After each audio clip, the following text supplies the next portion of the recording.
Halo semua anak-anak ibu, selamat bertemu kembali dalam pembelajaran kita hari ini yaitu praktikum akuntansi perusahaan jasa, dagang, dan manufaktur dengan kompetensi dasar yang akan kita capai yaitu kompetensi pengetahuan pada 3.11 menerapkan pencatatan transaksi ke dalam buku pembantu kartu piutang pada perusahaan dagang dan KD keterampilan pada 4.11 melakukan pencatatan transaksi ke dalam buku pembantu piutang pada perusahaan dagang.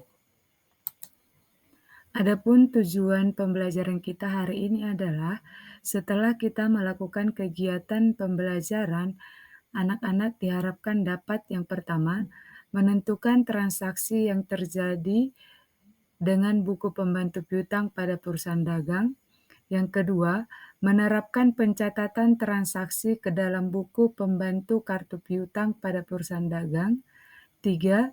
Menyiapkan buku besar pembantu kartu piutang untuk perusahaan dagang. 4. Melakukan pencatatan transaksi ke dalam buku pembantu kartu piutang pada perusahaan dagang. Materi kita hari ini adalah buku pembantu kartu piutang pada perusahaan dagang. Apa itu buku pembantu kartu piutang? Buku besar pembantu piutang adalah buku tempat mencatat perubahan piutang atas pihak debitur, di mana fungsi utama dari buku besar ini adalah agar bisa mengelompokkan transaksi piutang dari satu pihak atau tiap debitur. Artinya, buku pembantu kartu piutang dibuat satu kartu piutang untuk satu debitur. Di dalam kartu piutang itu memuat mutasi piutang dari setiap debitur, baik mutasi piutang bertambah ataupun mutasi piutang berkurang.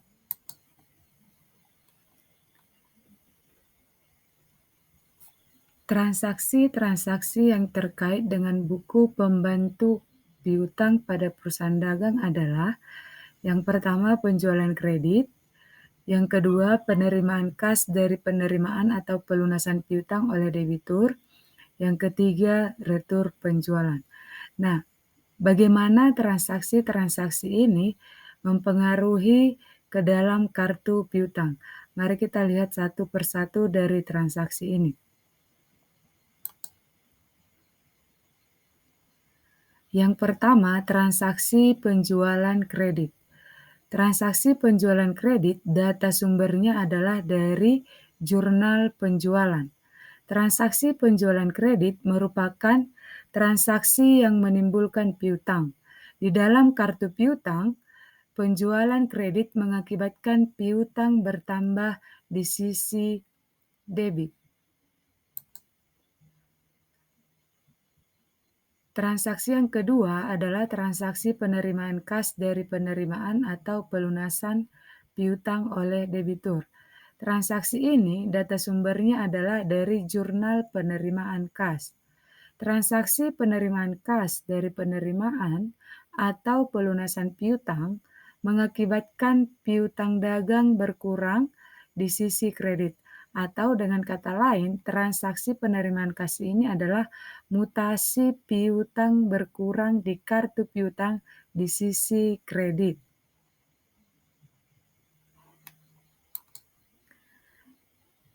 Transaksi yang ketiga adalah transaksi retur penjualan. Data sumber pencatatan retur penjualan ke dalam kartu piutang adalah jurnal umum. Transaksi retur penjualan merupakan transaksi yang mengakibatkan mutasi piutang berkurang pada kartu piutang di sisi kredit. Bagaimana langkah-langkah pencatatan transaksi ke dalam buku pembantu kartu piutang? Ada 4 langkah. Yang pertama, identifikasi data sumbernya. Seperti yang sudah disampaikan tadi, data sumber ada 3, yaitu jurnal penjualan, jurnal penerimaan kas, dan jurnal umum. Yang kedua, sediakan buku pembantu kartu piutang. Yang ketiga, posting neraca saldo buku pembantu periode sebelumnya jika ada. Artinya, jika ada saldo piutang pada periode sebelumnya, itu diposting terlebih dahulu ke dalam kartu piutang. Yang keempat, posting jurnal khusus dan jurnal umum ke buku pembantu kartu piutang. Setelah kita identifikasi kelengkapan data sumber, kemudian kita sediakan buku pembantu dan kita posting saldo awal, maka selanjutnya kita posting dari jurnal khusus dan jurnal umum ke buku pembantu kartu piutang. Bagaimana cara mempostingnya? Nah, ini ada format kartu piutang. Buku pembantu kartu piutang yang berisi nomor rekening, nama debitur, alamat, lembar ke, syarat pembayaran, batas kredit. Kemudian ada kolom tanggal, nomor bukti, keterangan, mutasi debit kredit, saldo debit kredit.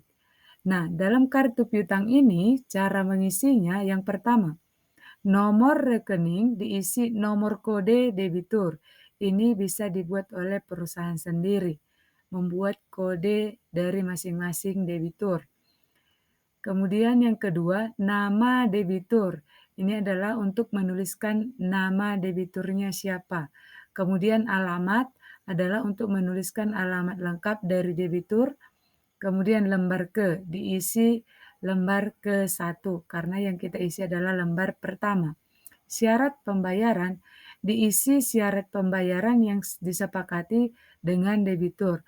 Apakah N/30 atau 2/10 N/30 atau syarat pembayaran yang lainnya. Berikutnya, batas kredit diisi jumlah batas kredit yang kita berikan kepada debitur tersebut. Apakah batas kreditnya kita berikan 5 juta, 10 juta, dan seterusnya. Itu sudah disepakati di awal terhadap debitur.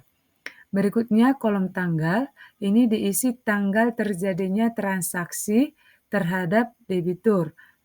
Nomor bukti adalah untuk mengisi nomor bukti transaksi terhadap debitur. Keterangan diisi untuk menuliskan keterangan singkat dari transaksi. Nah, dalam hal ini hanya ada 3 transaksi, yaitu penjualan kredit, pelunasan piutang, dan retur penjualan. Mutasi debit adalah untuk menuliskan jika dari data sumber, yaitu jurnal, jika piutang berada di debit, maka dituliskan di kartu piutang di mutasi debit. Kemudian kolom saldo. Jika periode sebelumnya ada saldo, maka langsung dituliskan di kolom saldo. Jika di periode sebelumnya saldonya berada di debit, maka dituliskan di debit. Jika periode sebelumnya saldo piutangnya berada di kredit, maka dituliskan di sebelah kredit. Tetapi jika periode sebelumnya tidak ada saldo, maka transaksi pertama langsung ditulis menjadi saldo. Mari kita lihat contoh pencatatan transaksi ke kartu piutang. Dalam hal ini adalah dari jurnal penjualan. Nah, di sini ada kartu piutang dan ada jurnal penjualan, di mana dalam jurnal penjualan ini terjadi kepada 3 debitur, yaitu Digital Elex, JB Elex, dan Maju Elex. Oke, kartu piutang yang pertama Digital Elex. Maka nama Digital Elex kita buat di nama kreditur. Untuk nomor rekening kita buat 001 atau sesuai dengan kebutuhan perusahaan.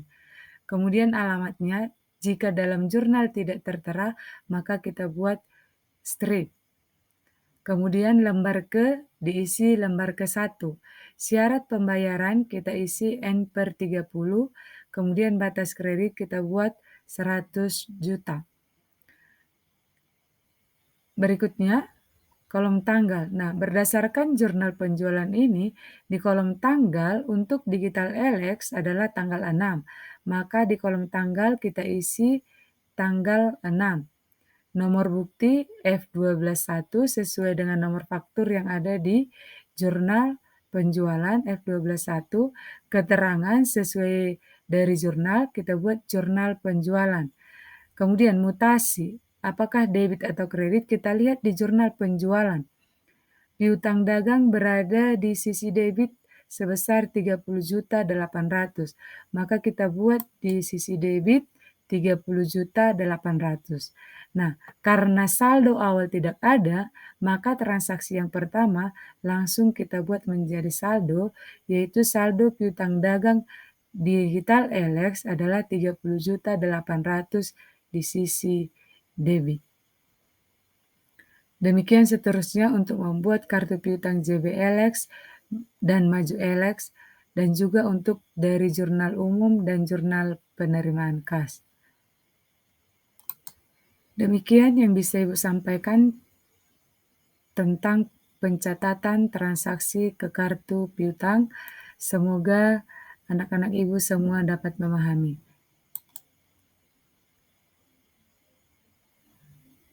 Kurang lebih dari penjelasan Ibu ucapkan terima kasih, selamat belajar.